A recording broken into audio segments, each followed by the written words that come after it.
अरे अरे अरे अरे सुना, कहाँ सेंट उंट मार के? अरे आज लखराव पोखरा का मेला है पगली। मेला जात हुआ तो पहले ना बतावे के? तोके कुछ बताए के करी।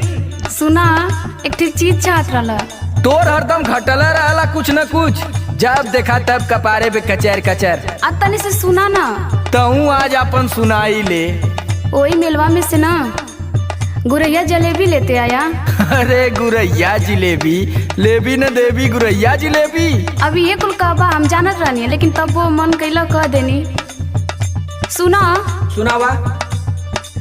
गुरही जलेबी अभी चाय पिया मेलावा में। ऐसा न कि एडीआर से और संदीप राज से मंगवा ले, ठीक है ना? हमारे